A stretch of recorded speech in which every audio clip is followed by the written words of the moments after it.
नमस्कार साथियों। कभी सोचा है कि हम सबकी जिंदगी में समस्याएं इतनी ज्यादा क्यों होती हैं? सुबह उठते ही मन में चिंता, पढ़ाई पूरी होगी या नहीं, नौकरी टिकेगी या नहीं, घर के रिश्ते संभलेंगे या टूटेंगे। और कभी कभी तो लगता है कि जीवन ही समस्याओं का दूसरा नाम है। लेकिन भगवद गीता हमें सिखाती है कि समस्याएं असली दुश्मन नहीं है। असली दुश्मन है हमारा बेकाबू मन, हमारी चिंता और हमारा डर। श्री कृष्ण ने अर्जुन को युद्ध भूमि पर ऐसे 3 दिव्य उपाय दिए थे जिन्हें अगर हम रोजमर्रा की जिंदगी में उतार लें तो कोई भी समस्या हमें तोड़ नहीं सकती। आज हम इन्हीं 3 उपायों को विस्तार से समझेंगे। उपाय 1, स्मरण और आत्म संयम, mind control, self awareness. Mahabharata की युद्ध भूमि पर अर्जुन अपने ही लोगों को देखकर विचलित हो गया था। उसके हाथ कांप रहे थे, मन भ्रमित था। तब श्री कृष्ण ने कहा, जो मन को जीत लेता है वही सच्चा योद्धा है। सोचिए दोस्तों, हम में से कितने लोग हैं जो अपने मन पर काबू नहीं रख पाते। कभी मोबाइल का आकर्षण पढ़ाई से दूर कर देता है, कभी किसी की बात हमें घंटों परेशान कर देती है, कभी छोटी सी असफलता हमें अंदर तक तोड़ देती है। लेकिन उपाय बहुत सरल है, स्मरण और आत्म संयम। रोज कुछ समय ध्यान कीजिए, कृष्ण का नाम स्मरण कीजिए, अपने विचारों को पहचानिए। धीरे धीरे मन स्थिर होगा। आपने देखा होगा, जब मन शांत होता है तब वही किताब, वही काम, वही रिश्ता भी आसान लगता है। लेकिन जब मन बेकाबू हो तो सबसे आसान चीज भी भारी लगती है। क्या आपने कभी ऐसा महसूस किया है? जरा सोचिए और कमेंट में बताइए। उपाय 2, निष्काम कर्म, डिटैच फ्रॉम रिजल्ट्स।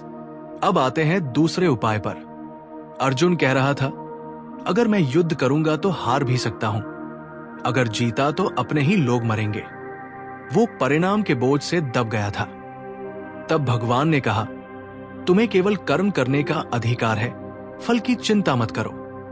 दोस्तों, यही सिद्धांत हमारी जिंदगी पर भी लागू होता है। एक विद्यार्थी सोचता है, अगर फेल हो गया तो। व्यापारी सोचता है, अगर घाटा हो गया तो। इंसान सोचता है, अगर लो हंस पड़े तो। और इसी अगर मगर में हम अपना वर्तमान बिगाड़ लेते हैं। लेकिन जब हम पूरी ईमानदारी से केवल कर्म पर ध्यान देते हैं तो परिणाम अपने आप संवर जाता है। जैसे किसान बीज बोने के बाद हर पल यही नहीं सोचता कि फसल आई या नहीं। वो पानी देता है, मेहनत करता है और विश्वास रखता है। तो दोस्तों, यही जीवन का रहस्य है। कर्म करो, परिणाम भगवान पर छोड़ दो। उपाय 3, श्रद्धा और शरणागति, फेथ सरेंडर। अब बात करते हैं तीसरे और सबसे गहरे उपाय की। श्री कृष्ण ने अंत में अर्जुन से कहा, सर्वधर्मान परित्यज्य मामेकं शरण व्रज। मतलब, जब रास्ता न समझ आए, जब सब कुछ धुंधला लगे तो ईश्वर की शरण में आ जाओ। श्रद्धा का मतलब अंधविश्वास नहीं है। श्रद्धा का मतलब है भरोसा। भरोसा कि जो हो रहा है वो मेरे हित में है। भरोसा कि हर अंधेरी रात के बाद सुबह जरूर आती है। और जब ये भरोसा जीवन में आ जाता है तो व्यक्ति डरना छोड़ देता है। कितने लोग हैं जिन्होंने कठिन समय में सिर्फ भगवान पर भरोसा रखा और देखा कि धीरे धीरे हालात बदल गए। क्या आपके जीवन में भी ऐसा कभी हुआ है? अगर हाँ, तो कमेंट में जरूर लिखिए। आपका अनुभव दूसरों के लिए प्रकाश बनेगा। तो दोस्तों, ये थे गीता के 3 सरल लेकिन गहरे उपाय। 1, स्मरण और आत्म संयम, मन को शांत करो, ध्यान और नाम जप से। 2, निष्काम कर्म, फल की चिंता मत करो, कर्म पर ध्यान दो। 3, श्रद्धा और शरणागति, जब कुछ समझ न आए तब ईश्वर पर भरोसा रखो। जीवन की हर समस्या का हल हमारे अंदर ही छुपा है। बस जरूरत है श्री कृष्ण के ज्ञान को जीवन में उतारने की। समस्याएं आएंगी, लेकिन उनका सामना करने की ताकत भी साथ ही आएगी।